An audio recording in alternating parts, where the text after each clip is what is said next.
ಎಲ್ಲರಿಗೂ ನಮಸ್ಕಾರಗಳು. ಈ ವರ್ಷದ SLC ಫಲಿತಾಂಶ ಸುಧಾರಣೆಗಾಗಿ ಈಗಾಗಲೇ ನಮ್ಮ ಶಿಕ್ಷಕರು ಬಹಳಷ್ಟು ಶ್ರಮಿಸಿದ್ದಾರೆ. ವಿಷಯವಾರು ಶಿಕ್ಷಕರು ತಮ್ಮ ತಮ್ಮ ತರಗತಿಗಳ ಮೂಲಕ ತಮ್ಮ ಬೋಧನೆಗಳ ಮೂಲಕ ವಿದ್ಯಾರ್ಥಿಗಳಿಗೆ ಸಾಕಷ್ಟು ವಿಷಯವನ್ನು ಮನವರಿಕೆ ಮಾಡಿಕೊಟ್ಟಿದ್ದಾರೆ.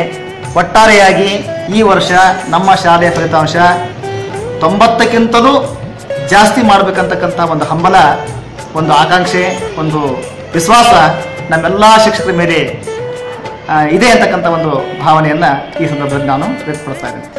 STMC ಅವರು ಕೂಡ ಅವರ ಒಂದು ಹೇಳಿಕೆ ಪ್ರಕಾರ ಈ ವರ್ಷ ಅವರು ಕೂಡ ಹೆಚ್ಚು ಮಾಡು ಅಂತ ಹೇಳಿದ್ದಾರೆ.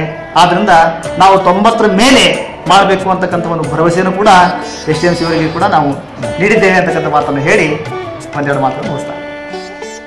ಹೈಸ್ಕೂಲ್ ಭಾಗದಲ್ಲಿ ಬರ್ತಕ್ಕಂಥ ರಿಸಲ್ಟು ನಮ್ಮ ಡಿಸ್ಟಿಕ್ನಲ್ಲಿ ಮುಂದಾಗಿರ್ಬೇಕು ಅಂತ ಆ ರೀತಿಯ ಒಂದು ನೀವು ಮಕ್ಕಳನ್ನ ತಯಾರು ಮಾಡಬೇಕು. ಯಾಕಂತಂದರೆ ಇಡೀ ಡಿಸ್ಟಿಕ್ನಲ್ಲಿ ಹನುಮಸಾಗರ ಶಾಲೆ ಒಂದು ಹೆಚ್ಚಿನ ಇದರಲ್ಲಿ ಯಾಕಂದ್ರೆ ಇರ್ತಕ್ಕಂಥ ಈಗ ಟೀಚರ್ಸ್ ನೀವೆಲ್ಲ ಇದಿರಲ್ಲ, ಭಾಳ ಚೆನ್ನಾಗಿದ್ದೀರಿ.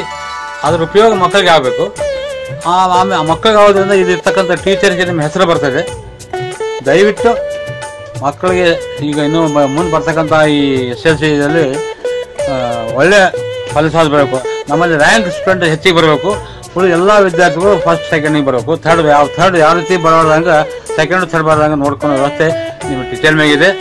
ದಯವಿಟ್ಟು ಆ ಕೆಲಸ ನೀವು ಮಾಡಬೇಕು. ನೀವು ಮಾಡೋದ್ರಿಂದ ಅಷ್ಟೇ ಅಲ್ಲ, ನಮ್ಮ ಶಾಲೆ ನಮ್ಮ ನಗರದ ಹೆಸರು ಬರುತ್ತೆ, ಹಾಗೂ ತಮ್ಮ ಹೆಸರು ಬರುತ್ತೆ. ಇಂಥ ಸ್ಕೂಲಲ್ಲಿ ಇಂಥ ಟೀಚರ್ಸ್ ಇದ್ರೆ ಒಂದು ಹೆಸರು ಬರ್ತದೆ. ದಯವಿಟ್ಟು ಆ ಕೆಲಸ ಮಾಡಬೇಕು. ಒಳ್ಳೆಯ ಕೆಲಸ ಮಾಡಬೇಕು, ಒಳ್ಳೆಯ ಶಾಲೆ ಹೆಸರು ತರಬೇಕು. ಆಮೇಲೆ ನಿಮ್ಮದೊಂದು ಹಿತಾಸಕ್ತಿ ಇರಬೇಕಲ್ಲಿ, ನಮ್ಮ ಮಕ್ಕಳಿಗೆ ಕಲಿಸ್ಬೇಕು ಅನ್ನೋದೊಂದು ವಿಚಾರಶಕ್ತಿ ಇರಬೇಕು. ಆ ರೀತಿ ಪ್ರಯತ್ನ ಮಾಡಬೇಕು. ಇರ್ತಕ್ಕಂಥ ಎಲ್ಲ ಟೀಚರ್ ನಿಮಗೆ ನಮ್ಮಲ್ಲಿ ಹೇಳ್ಕೊಳ್ಳೋದಂದರೆ ಎಲ್ಲ ಟೀಚರ್ಸು ನೀವು ಪ್ರತಿ ದಿವಸ ಎಲ್ಲ ಟೀಚರ್ಗೆ ಹೆಡ್ ಮಾಸ್ಟರ್ ಇರ್ತಕ್ಕಂಥವ್ರು ಎಲ್ಲ ಪ್ರತಿಯೊಂದು ಶಾಲೆ ಹೋಗಿ ಅವರ ಹಾಜರಿ ನೋಡಿ, ಅಲ್ಲಿರ್ತಕ್ಕಂಥ ಟೀಚರ್ಸನ್ನು ಅವರ ಲೆಕ್ಚರ್ ನೋಡಿ ಹೇಳ್ತಕ್ಕಂಥ ನಾವು ಅದನ್ನು ಮಾಡ್ಬೇಕಂತ ನಿಮ್ಮದೇ ಇರ್ತದೆ. ಹಾಗೂ ನಾವು ಒಬ್ಬ STMC ಉಪಾಧ್ಯಕ್ಷ ಅದನ್ನು ನಾವು ನೋಡ್ತೇವೆ. ದಯವಿಟ್ಟು ಆ ರೀತಿ ಮಾಡಬೇಕಂತ ನಾವು ತಮ್ಮಲ್ಲಿ ಕಳಕಳಿ ವಿನಂತಿ.